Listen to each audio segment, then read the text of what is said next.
संख्या और संख्या पद्धति। इस चैप्टर 1 है, पार्ट 5 जा रहा है इसका।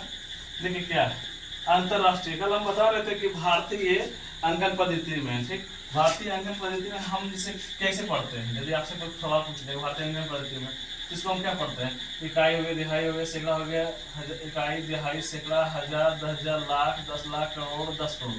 तो 25 करोड़ 45 लाख 21,234 हम इसको पढ़ते हैं। किसमें? तो भारतीय अंकन पद्धति में पढ़ते हैं, है ना। तो हमको मेरा मतलब कहने का मतलब कि इसको तो हम कल ही समाप्त कर चुके थे, इसको कल समाप्त कर चुके थे। अब हमको क्या रहेंगे टॉपिक मेरा ये है अंतरराष्ट्रीय अंकन पद्धति किसे कहते हैं। अंतरराष्ट्रीय पद्धति कहाँ से कहाँ तक होता है।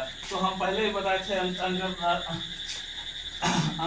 राष्ट्रीय मतलब अंतरराष्ट्रीय अंकन पद्धति तो क्या होता है, इकाई से क्या होता है क्विंटिलियन तक होता है। देखिए यहाँ पर जैसे कि बताए तो भारतीय अंकन पद्धति में क्या था, दो का अंतराल था। उसी तरह से इसमें 3 का अंतराल है। देखते हैं इसको क्या पढ़ते हैं, इकाई पढ़ेंगे, दिहाई पढ़ेंगे, सैकड़ा पढ़ेंगे, उसके बाद 1000 पढ़ेंगे, 10,000 पढ़ेंगे, 100,000 पढ़ेंगे।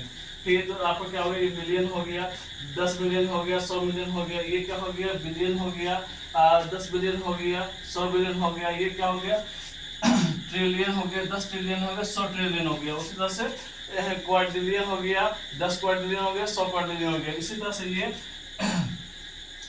क्वाड्रिलियन हो गया, 10 क्वाड्रिलियन हो गया, ये 100 क्वाड्रिलियन हो गया। इसी तरह से समझ गए ना, हम अंतरराष्ट्रीय संख्या पद्धति को पढ़ते हैं। इसी तरह से क्या पढ़ते हैं, अंतरराष्ट्रीय संख्या पद्धति पढ़ते हैं। जैसे कि मान लेते हैं कि हम यहाँ पर लिखते हैं इसको, ठीक, अंतरराष्ट्रीय संख्या पद्धति कैसे लिखा जाता है। तो हम पहले समझ लेते हैं, उसके बाद हम पढ़ते हैं, उसके बाद बताते हैं।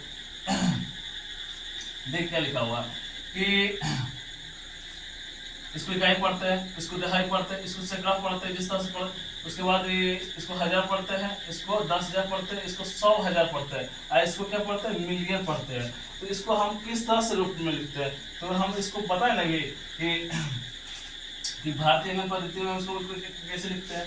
तो 25 करोड़ 45 लाख 21,234 है, समझ गए ना। और लेकिन इसको हम कैसे पढ़ेंगे, तो इसको पढ़ेंगे, कितना पढ़ेंगे, 254 बिलियन और 521,234। ये अंतरराष्ट्रीय अंकन पद्धति में इसको हम क्या करते हैं, पढ़ते हैं। क्लियर है यहाँ तक मेरा। यहाँ से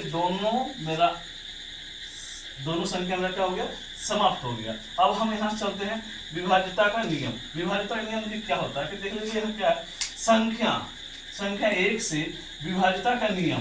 दुनिया का कोई भी संख्या 1 से क्या होता है, विभाजित हो जाता है। दुनिया का कोई भी संख्या क्या हो जाता है, 1 से विभाजित हो जाता है। और संख्या 2 से विभाज्यता का नियम, जिस संख्या के इकाई अंक के स्थान पर क्या हो, 0 हो, 2 हो, 4 हो, 6 हो या 8 रहे, तो वो किससे विभाजित हो जाता है, 2 से विभाजित होता है। कितना से विभाजित होता है, 2 से विभाजित होता है। कितना से विभाजित होता है, 2 से विभाजित हो जाता है, ठीक है।